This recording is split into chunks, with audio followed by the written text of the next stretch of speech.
రాజ్ కావ్యలపై లేనిపోని అభాండాలు వేయడంతో ధాన్యలక్ష్మిపై అపర్ణ సుభాష్లు సీరియస్ అవుతారు. రేవతి ఇంటి దగ్గర జరిగిందంతా చెప్పడంతో అప్పు కళ్యాణ్ల ఆచూకీ ఖచ్చితంగా దొరుకుతుందని అంటుంది. తమ ప్లాన్ సక్సెస్ఫుల్ గా వర్కౌట్ కావడంతో రాహుల్ రేఖతో కలిసి రుద్రాణి సంబరాలు చేసుకుంటుంది. ఆస్తి పంపకాలను ట్రస్ట్ ఏర్పాటును అడ్డుకున్నప్పటికీ త్వరలో ఆ మంత్రిని అడ్డం పెట్టుకుని దుగ్గిరాల వారింట్లో అడుగు పెట్టబోతున్నట్టు చెబుతుంది రుద్రాణి. ఇంతలో పాపకి బాగా జ్వరం రావడంతో రాహుల్ కి కాల్ చేసి ఇంటికి రమ్మంటుంది స్వప్న. ఆఫీసులో బాగా బిజీగా ఉన్నానని, రావడానికి లేట్ అవుతుందని అంటాడు రాహుల్. దాంతో ఏం చేయాలో తెలియక కావ్యకి ఫోన్ చేస్తుంది స్వప్న. దాంతో పరుగు పరుగున ఆస్పత్రికి వెళతారు రాజ్, కావ్య. స్వప్నని తీసుకుని సుభాష్ హాస్పిటల్ కొచ్చి రాజ్, కావ్యలకు ధైర్యం చెప్తాడు. పాప కోలుకోవడంతో కావ్య, రాజులకు థ్యాంక్స్ చెప్తుంది స్వప్న. ఇంతలో అప్పు కళ్యాణ్ల ఆచూకీ తెలిసినట్లు ఎస్ఐ లొకేషన్ పెట్టడంతో అక్కడికి వెళ్లి చూసిన రాజ్, కావ్యలకు ఎవ్వరూ కనిపించరు. ఇదంతా గత ఎపిసోడ్ లో హైలైట్ గా జరిగింది. ఇక ఫిబ్రవరి 18వ తేదీ ఎపిసోడ్ 959లో ఇంకా ఏం జరిగిందో చూద్దాం. కళ్యాణ్ అప్పులను కిడ్నాప్ చేసిన ఇంటికి రాజ్, కావ్యలు వచ్చి మొత్తం పరిశీలిస్తారు. ధాన్యలక్ష్మి పంపిన వీడియోను క్షుణ్ణంగా చూసిన కావ్యకు అనుమానం వస్తుంది. అప్పు కళ్యాణ్లను వాళ్ళిక్కడికి తీసుకురాలేదు, కావాలని మనల్ని తప్పుదోవ పట్టించారు అని గుర్తిస్తుంది కావ్య. ఆ వీడియోలో ఉన్న కిటికీకి ఈ ఇంట్లో ఉన్న కిటికీకి సంబంధం లేదని గుర్తిస్తుంది. ఆ వీడియోలో ఓ ఫోన్ నెంబర్ కనిపించడంతో దానికి ఫోన్ చేస్తారు. అదొక యాడ్ కంపెనీ కావడంతో మేం యాడ్ చేయించుకోవాలనుకుంటున్నాం, మీ అడ్రస్లు పెట్టమని అడుగుతారు. దాంతో ఆ కంపెనీ ఓనర్ అన్ని అడ్రస్లు పెడతాడు. దాంతో అప్పు కళ్యాణ్లను వెతకడానికి బయలుదేరతారు. మరోవైపు కిడ్నాపర్ల చెరలో ఉన్న అప్పుకి పెయిన్స్ స్టార్ట్ అవుతాయి. దాంతో కళ్యాణ్ కంగారు పడతాడు. మీకు ఎంత డబ్బు కావాలన్నా ఇస్తాను, నా వైఫ్ ని ఆస్పత్రికి తీసుకెళ్లాలి, మీకెంత డబ్బు కావాలన్నా ఇస్తాను అని మళ్లీ బ్రతిలాడుతూ ఉంటాడు కళ్యాణ్. మిమ్మల్ని మాత్రం వదిలిపెట్టాం, మా సార్ ఆర్డర్ అని అంటారు రౌడీలు.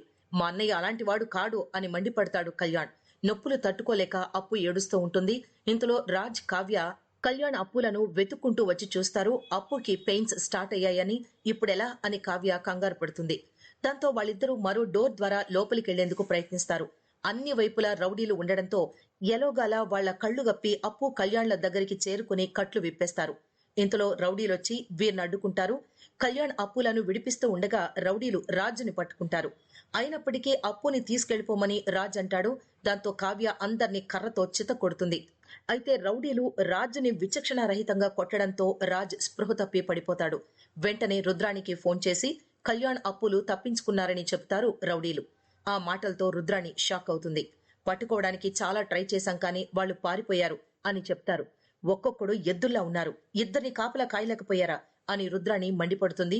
మీరేం చేస్తారో నాకు తెలియదు, వాళ్లు తప్పించుకోకూడదు.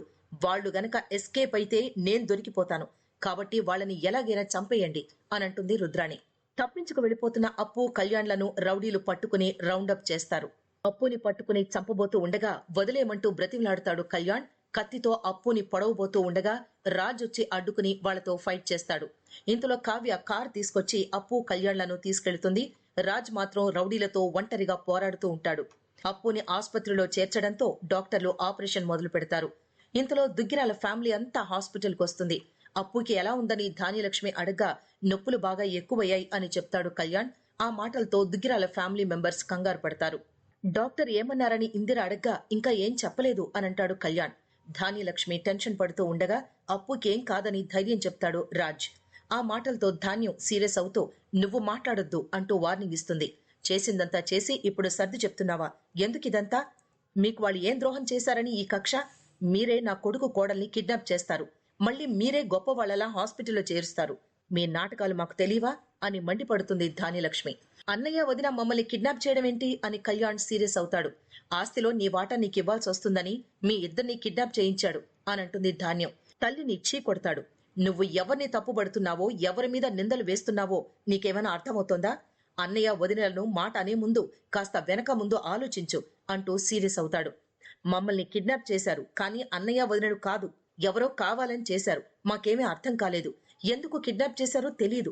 డబ్బు వద్దంటున్నారు, కారణం చెప్పమంటే చెప్పరు. తప్పించుకునే వీలు లేదు. అప్పుకి నొప్పులు మొదలయ్యాయి. అలాంటి టైంలో అన్నయ్య వదిన ప్రాణాలకు తెగించి మమ్మల్ని కాపాడారు అని చెప్తాడు కళ్యాణ్. సమయానికి అన్నయ్య వదిన రాకపోయుంటే అప్పు నేను ఏమైపోయేవాళ్లమో. అన్నయ్య వదిన ఎలాంటి వాళ్లో తెలిసి కూడా వాళ్ల మీద నిందలు వేస్తున్నావా అంటూ మండిపడతాడు కళ్యాణ్. కిడ్నాప్ అయినట్టు వీడియో పంపారు, అందులో రాజ్ మిమ్మల్ని కిడ్నాప్ చేశారని చెప్పారు. అని అంటుంది ధాన్యలక్ష్మి. అన్నయ్య మమ్మల్ని కిడ్నాప్ చేయించాడని రౌడీలు మాట్లాడుకుంటూ ఉంటే మేం కూడా విన్నాం. అది ఎవరో చేసిన కుట్ర అని నీకు అర్థం కాలేదా?